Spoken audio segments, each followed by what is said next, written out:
Alhamdulillahirabbil alamin wassalatu wassalamu ala asyrafil anbiya'i wal mursalin sayyidina Muhammadin wa ala alihi washabbihi ajmain. Amma ba'du. Yang kami cintai seluruh pengurus PK apa namanya? PKPP Ibnu Miftahul Ulum, Pondok Pesantren Miftahul Ulum yang saya cintai dan saya sayangi. Oh ya, Desa Suren ya.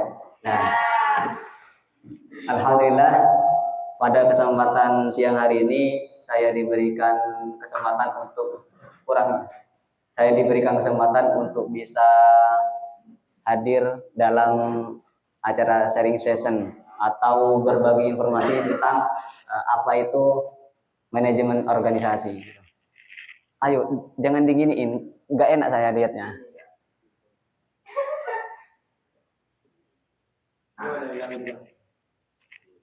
Lihat ya. Nah, tuh. Lanjut. Nah, teman-teman, saya diberi waktu 40 menit ya. Karena saya jam 12, berarti kurang 40 menit lagi. 30 menit kita sharing, terus 10 menit kalau ada pertanyaan kita lanjut dengan pertanyaan. Nah, ada sebuah filosofi penting dari adanya sebuah organisasi itu. Tadi yang dibacakan oleh teman-teman PKPP, rekan siapa namanya? Rekan Raffi itu bahwa hadirnya saya di sini itu bukan hanya sebagai pembicara tapi sebagai teman untuk berdiskusi. Karena saya sendiri itu sudah mengenyam banyak organisasi, salah satunya itu adalah IPNU IPPNU itu. Kenapa saya mengatakan bahwa kita harus berorganisasi? Satu, kita akan banyak relasi teman dan juga akan banyak koneksi, link-link yang kita tidak tahu kalau seandainya kita tidak ada di dalam organisasi. Ada sebuah cerita menariknya. Dulu tahun 2022, saya itu ditelepon oleh salah satu owner daripada perusahaan Mus'ab Abadi Jaya. Waktu itu dia menelpon untuk saya hadir di dalam pertemuannya. Cuma karena pada waktu itu saya tidak bisa hadir, saya bilang kepada ownernya itu atau pemilik perusahaan itu, mohon maaf mas, hari ini saya belum bisa untuk bertemu dengan jenengan. Akhirnya dimaklumi. Besok harinya saya ditelepon lagi untuk bisa ke perusahaan itu. Dan lagi-lagi saya bilang tidak bisa. Karena saya itu ada acara yang menurut saya itu hanya 1-2 hari. Ternyata itu sampai 3 hari. Bahkan saya ditelepon sampai ketiga kalinya. Dan saya tuh menolak untuk hadir karena ada acara itu. Nah, pada waktu itu dia tetap kekeh untuk bertemu dengan saya. Dan setelah saya memutuskan karena tidak enak, biasa ya kalau seandainya ada orang nelpon terus ditolak tok, kan nggak enak ya untuk meminta pertemuan. Akhirnya saya putuskan untuk hari Senin saja. Nah, gimana mas kalau hari Senin kita bertemu? Oh siap sudah. Akhirnya saya ketemu dan ternyata dia menawarkan saya sebuah pekerjaan yang kalau menurut orang kita itu tidak terlalu sulit dan juga tidak terlalu gampang. Karena yang dibutuhkan itu adalah sebuah komitmen untuk bisa meneruskan pekerjaan itu dan juga kepercayaan yang dia berikan kepada saya. Dan pada waktu itu dia tahu bahwa saya itu adalah orang-orang organisasi, orang-orang yang banyak memiliki pengalaman, yang bukan banyak ya, yang memiliki pengalaman tentang organisasi. Sehingga orang ini yang akhirnya seandainya dia tidak butuh saya, mungkin pada waktu panggilan kedua atau penawaran yang kedua itu mungkin seandainya ownernya ini tidak tahu kualitas saya, mungkin sudah mencari mencari orang lain. Tapi sampai 3 kali orang ini tetap untuk kekeh mencari saya. Kenapa itu terjadi? Karena adanya kualitas di dalam diri seseorang. Begitu juga dengan kalian. Kalau saja ini nanti kalian mempunyai kualitas yang bisa untuk membuat seseorang itu terpersona, terpesona dalam hari ini bukan terpesona karena kecantikan dan ketampanan ya. Karena saya ini kan bukan, meskipun namanya Yusuf alaihissalam, tapi saya ini biasa-biasa saja. Bukan jelek tapi ya, biasa saja. Kalau saya mengatakan jelek, karena banyak orang yang suka kepada saya itu. Salah satunya ibu saya.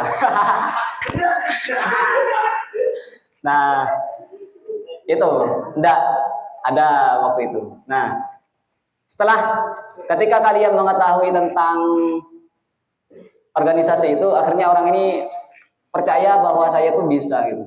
Nah, orang ini mengatakan begini, Mas, itu ada tumpukan kertas di meja loker, di meja tempat orang-orang naruh berkas lamaran itu, dan Samian datang ke sini bukan karena Samian yang meminta pekerjaan kepada saya, tapi kami perusahaan itu yang meminta pekerjaan kepada kamu, Mas. Jadi saya harap Samian itu harus profesional dengan apa yang, oh siap Pak. Nah, kalau seandainya orang ini tidak butuh saya, mungkin 1-2 kali telepon itu sudah mencari orang lain begitu. Nah, itu adalah salah satu manfaat bagaimana organisasi itu memiliki peran penting dalam hidup kita. Nah, ada sebuah filosofi, lanjut Mas. Ada sebuah filosofi yang mengatakan begini. Kejahatan yang terorganisir akan mengalahkan kebaikan yang tidak terorganisir.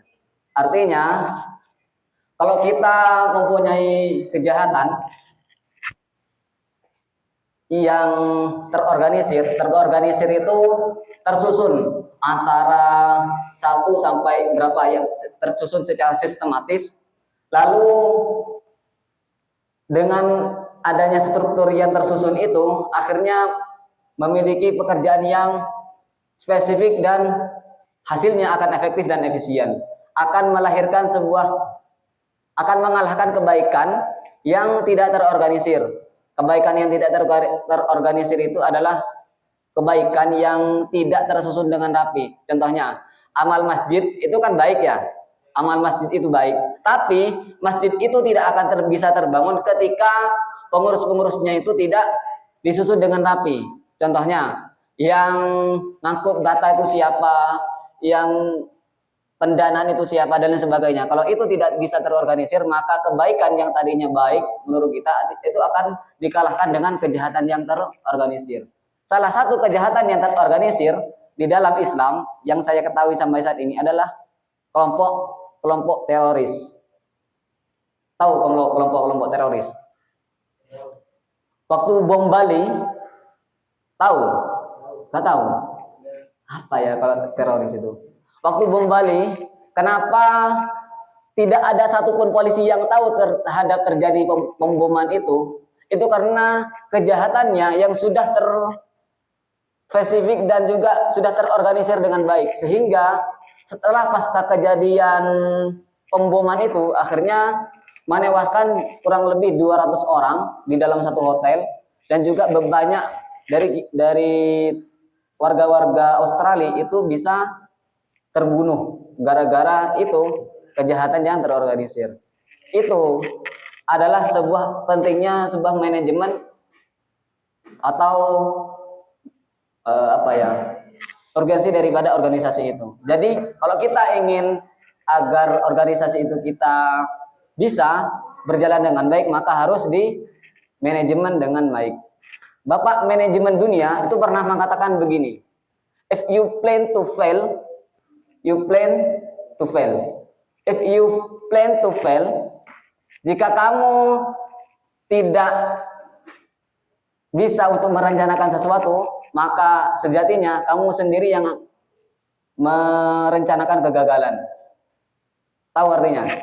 Kalau seandainya kita gagal untuk merencanakan sesuatu, maka sejatinya kita sendiri yang akan merencanakan kegagalan itu sendiri. Contohnya, kita mau pergi ke pasar, tapi ya pokok ketika sampai di pasar, ya udah ke pasar aja tanpa harus direncanakan terlebih dahulu. Akhirnya bawa uang 10.000 karena melihat banyak barang di pasar, akhirnya kita bisa ngutang itu. Berbeda dengan kita merencanakan dulu, baru setelah itu kita jalan. Contohnya, kita punya uang 10.000. kita mau beli bakso sama beli cilok seandainya hanya untuk makan saja, dan itu terorganisir dan direncanakan oleh kita, maka tujuan kita yaitu kenyang itu akan tercapai tanpa harus hutang kepada orang lain. Itu salah satu contoh daripada manajemen sebuah organisasi. Itu ya.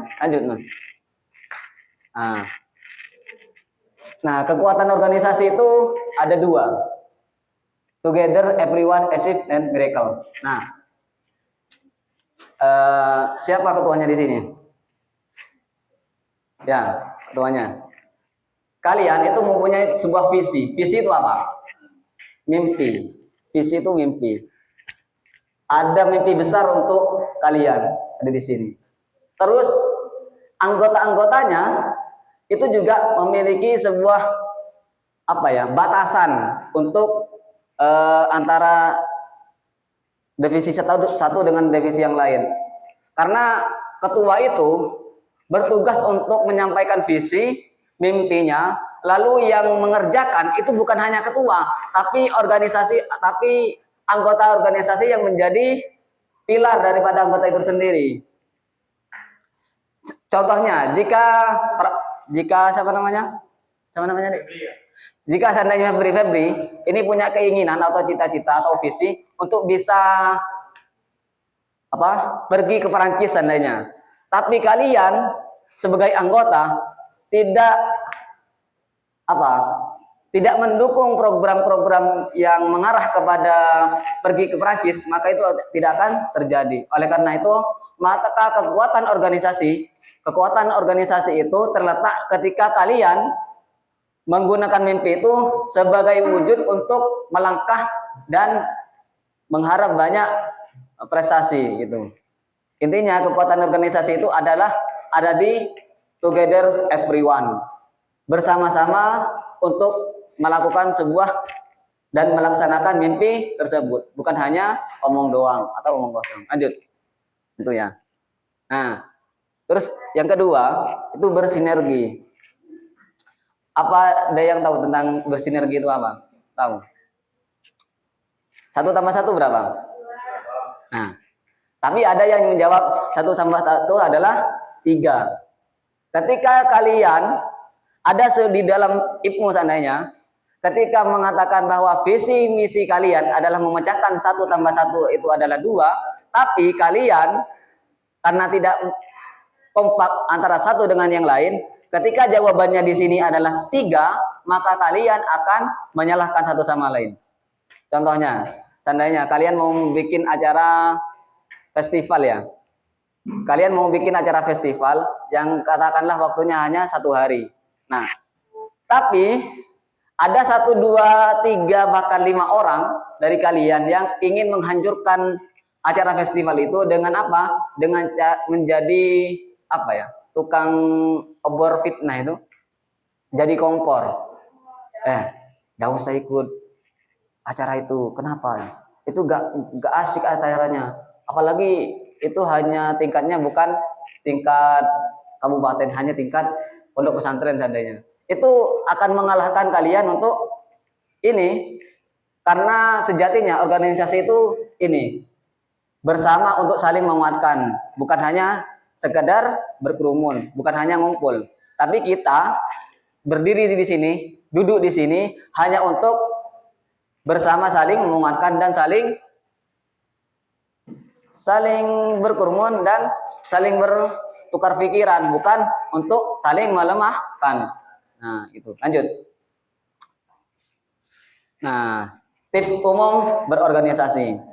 Sebelum kita lanjut ke ini, silakan putar video yang sudah saya anukan tadi. Di SC. Nah. Stop. Silakan lihat di video ini.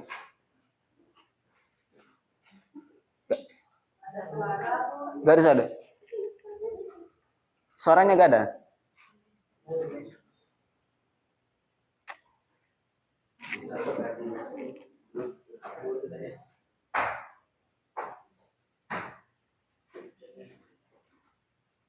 Bisa?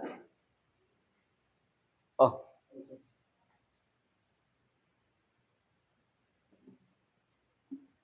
Oh, enggak connect.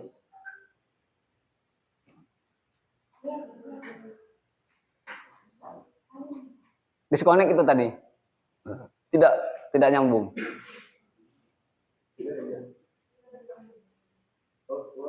Wah. Wes.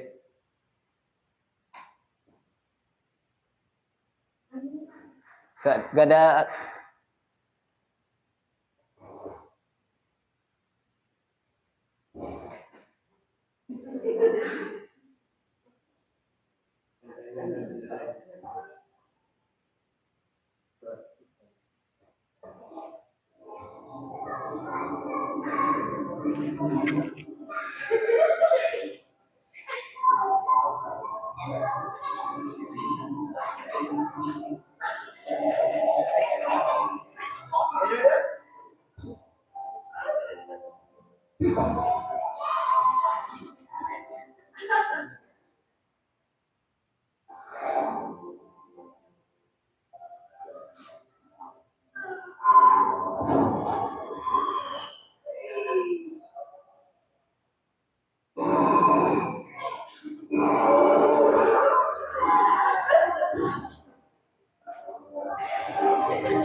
Stop.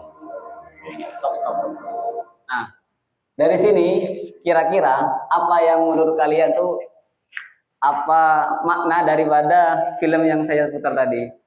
Itu. Yang di paling ujung sebutkan nama, lalu hikmahnya dari film itu apa? Waalaikumsalam warahmatullahi wabarakatuh.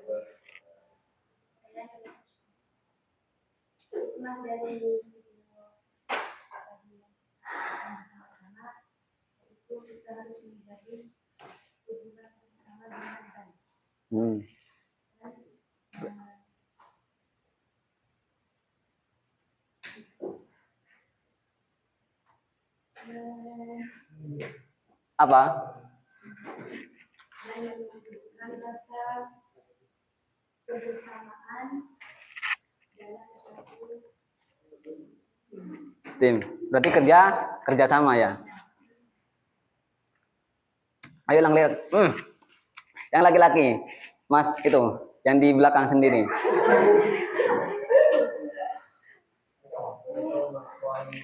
Waalaikumsalam.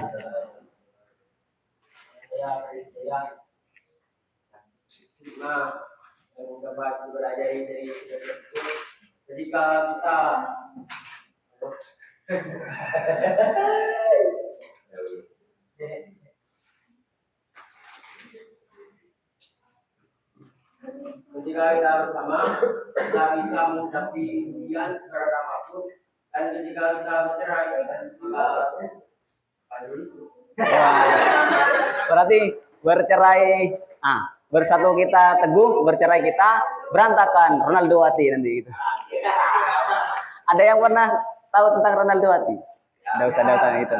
Nah, dari situ dari film tadi itu dapat diketahui bahwa fungsi daripada sebuah organisasi itu adalah satu, komunikasi. Tadi si penguin itu yang mau ditelan oleh hiu itu bisa selamat karena ada satu penguin yang menginstruksikan atau memerintahkan untuk minggir agar bisa menenggelamkan si hiu tadi. Apa tahu paus ya? Hiu atau paus? Ya intinya ikan itu dah.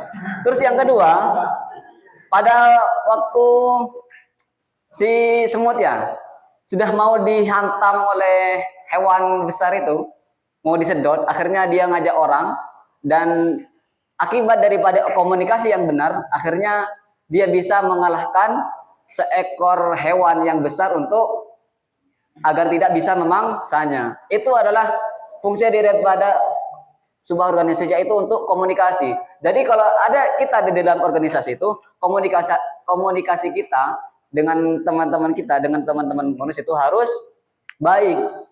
Meskipun apa ya, ada rasa tidak enak kepada atau rasa tidak nyaman keberatan dari seorang ketua ataupun dari seorang waka, itu harus kita legowo karena itu adalah seorang organisasi. Dan ketika kita sebagai sebuah apa namanya orang bawahan ada sesuatu yang tidak sesuai dengan yang dikatakan oleh ketua itu, akhirnya kita juga harus memberikan sebuah evaluasi gitu. Apa, Dek? Ayo monggo. Kataku mau tanya. Nah, yang pertama itu adalah komunikasi. Dan untuk menjalin sebuah keakraban antara pengurus satu dengan pengurus yang lain itu satu menurutku.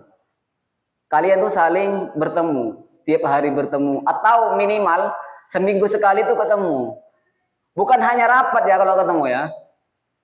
Kalau kalian rapat ketemu, kalian hanya rapat saja yang ngobrol-ngobrol dengan teman-temannya, maka saya yakin organisasi itu tidak akan jalan. Berbeda ketika kalian itu seandainya biasanya di sini ada rutinan. Enggak ada ya. Kalau seandainya kalau kegiatannya apa? Kegiatan organisasi. Mengaji kitab. Nah, itu harus berkomunikasi dengan lain. Seandainya habis ngaji kitab, tuh kalian boleh bertemu antara putri sama putra, enggak boleh. Ini berarti antara putri dan putra ini pisah tadi. Nah, kalau bisa dari kalian yang putri itu harus kumpul dengan putri. Apa saja yang dibahas terserah, yang intinya kalian kan punya visi misi nih. Punya visi misi seandainya. Karena ini di sekolah tahun ajaran baru kita mau mengadakan kelas meeting seandainya. Di sini yang mengadakan kelas meeting OSIS apa IPNU?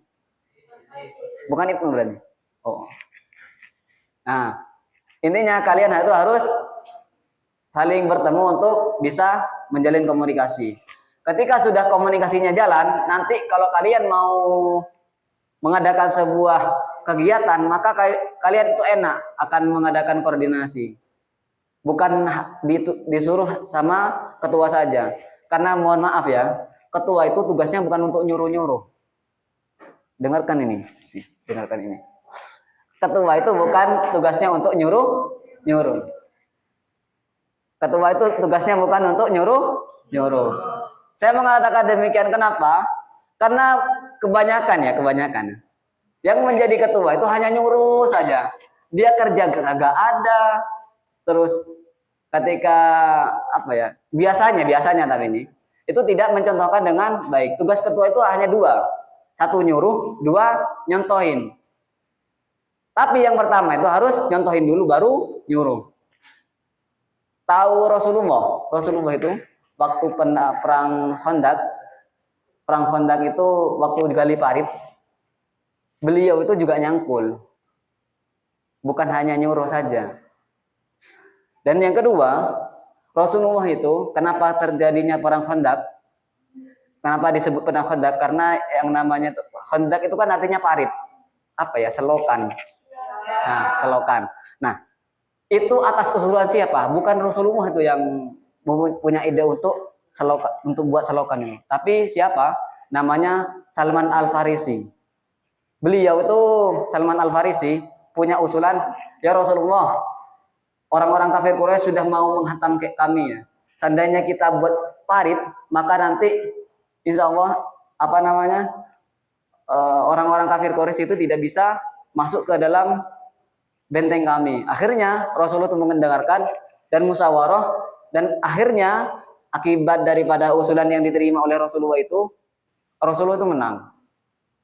Itu artinya ketika kita meneladani Rasulullah, kita tuh sebagai ketua atau sebagai waka itu kan di atasnya anggota ya, yang punya legitimasi atau punya izin untuk nyuruh-nyuruh juga.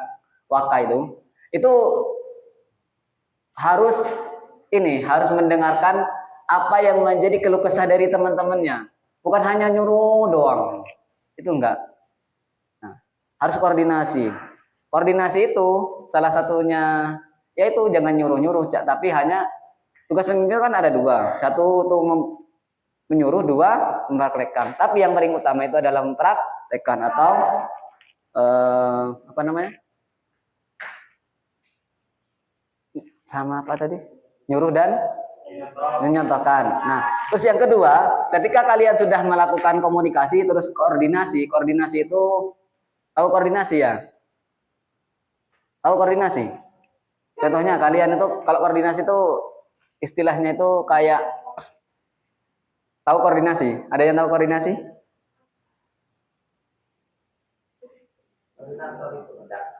Ya, koordinator itu orangnya. Koordinasi itu apa?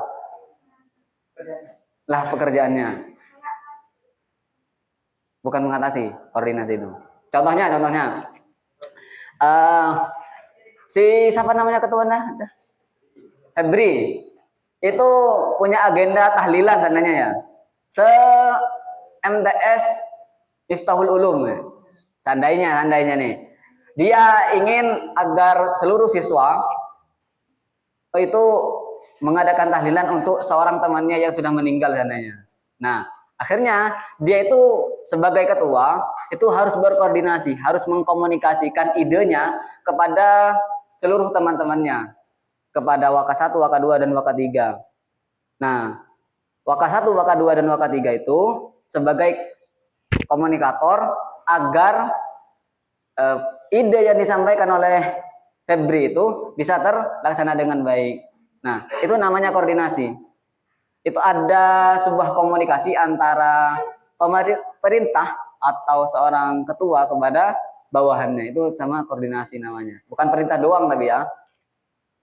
Kalau kalian berkomunikasi dengan guru untuk mengadakan apa, seandainya mau mengadakan tahlilan, kalian itu berkomunikasi dengan guru kepada kepala sekolah atau wakil kesiswaan, kalian juga itu namanya koordinasi. Nah, koordinasi.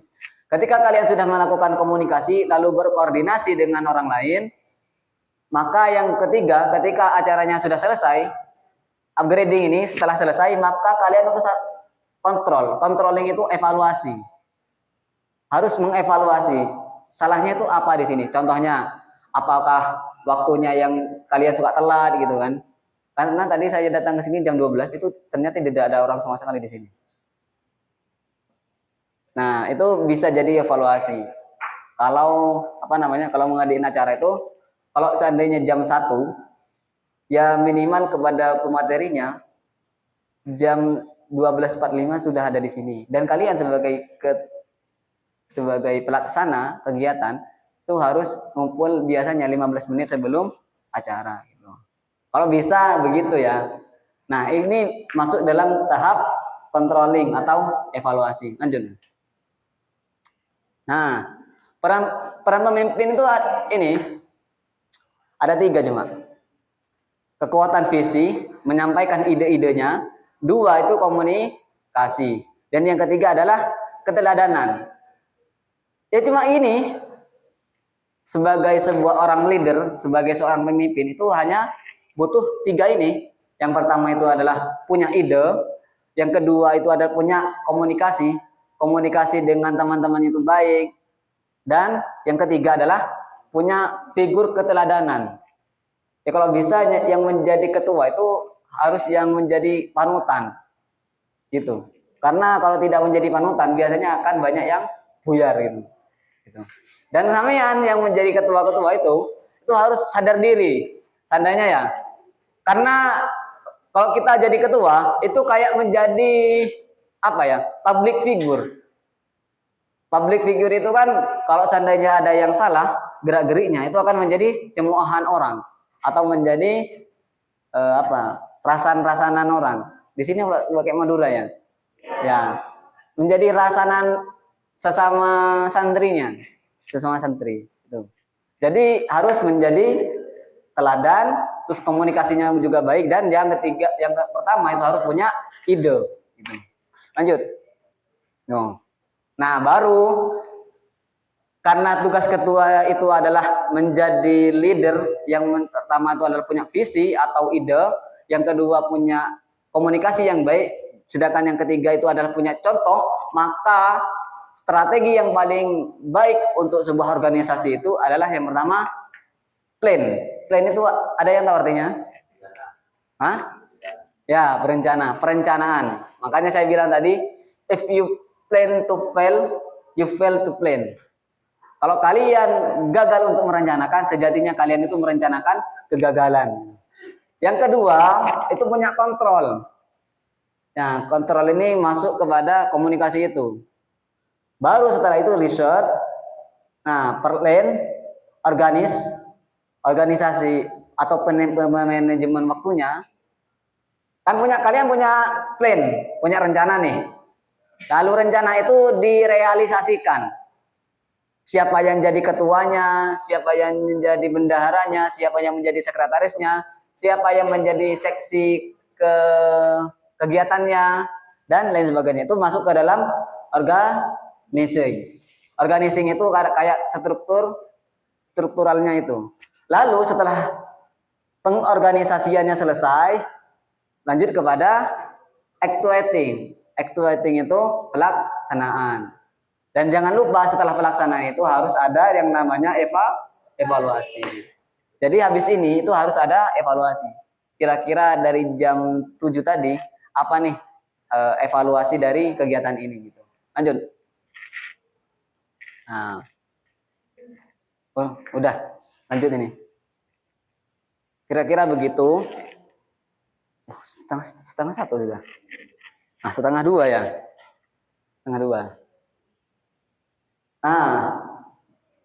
Lanjut. Terus. Gak nuntut kayaknya kalau seandainya saya. Nah, ini nih. Lanjut. Tentang waktu tadi. Kembali. Terus. Ada waktu. Ini. Nah, ini yang menjadi PR bagi kita. Waktu itu ya, kita sebagai orang organisasi itu harus punya waktu dan harus bisa memanajemen waktu dengan baik. Kalian pernah tahu yang namanya Bob Iger? Tahu, pernah dengar yang namanya HP iPhone? Pernah? Pemilik iPhone namanya Bob Iger itu pernah mengatakan begini.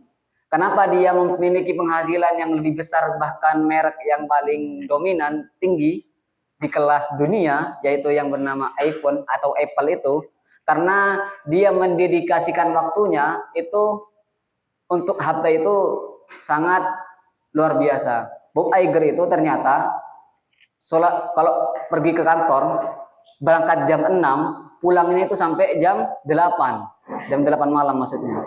Itu kenapa? Untuk mengatur waktu antara dia bercengkrama dengan karyawannya, bercengkrama dengan orang-orang lain itu agar bisa terlaksana dengan baik. Nah, waktu ini kita kan punya waktu 24 jam nih. Waktu kita itu dibayar, ada seorang tokoh manajemen dunia, dia pernah mengatakan begini, kita dibayar bukan berdasarkan waktu yang kita punya, tapi kita dibayar berdasarkan nilai yang kita berikan kepada waktu itu sendiri. Contohnya orang yang menjadi pemimpin perusahaan itu tidak akan sama dengan orang yang menjadi karyawan. Karena apa? Karena nilai yang dia berikan kepada waktu itu sangat besar. Bukan hanya sebatas waktu habis main gadget, main HP, dan waktu terbuang dengan lama gitu. Terbuang dengan tidak ada artinya gitu. Dah, itu saja. Lanjut, Mas. Ada enggak? Nah, di dalam organisasi itu ada namanya pasti ada yang namanya konflik. Entah itu konflik internal atau konflik antar sesama teman atau konflik antar banyak orang. Ini biasanya ketika terjadi kesalahan organisasi, itu biasanya gini, yang awalnya relnya itu lurus, akhirnya ini saling menyalahkan ini. Pasti ada yang namanya konflik ini. Ketika kalian berorganisasi, itu pasti ada yang namanya konflik.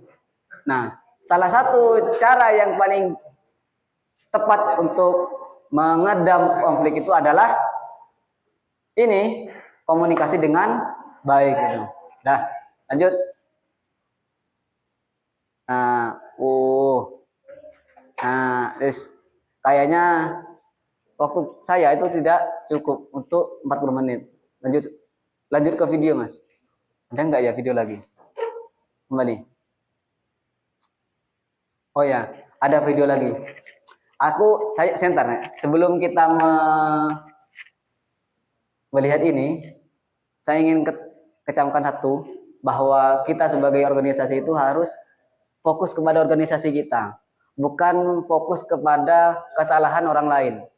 Karena ketika kita fokus kepada organisasi, maka kita itu akan bisa mengejar impian kita. Berbeda halnya ketika kita hanya mencari kesalahan orang lain yang ada di dalam organisasi, maka organisasi itu tidak akan jalan. Contohnya ketika upgrading ini tidak akan tercapai ketika kalian tuh saling menyalahkan satu sama lain. Contohnya, kamu yang menjadi si acara tadi kok acaranya berantakan begini seandainya, contohnya, dan sebagainya. Nah, ini ada satu video. Ini sebenarnya video yang saya suka dari dulu, cuma belum saya hapus-hapus karena ini videonya bagus banget. Dan saya mendapatkan ini ketika mengikuti pelatihan nasional di Hotel Royal ini kalau nggak salah. Nih, coba silakan lanjut. Anunya juga ada, nggak seru kayaknya. Kembali dari awal.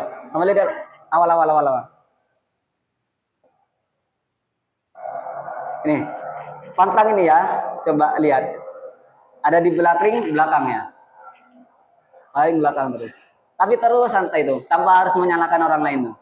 Santai terus. Dan orang itu tidak mempedulikan dia.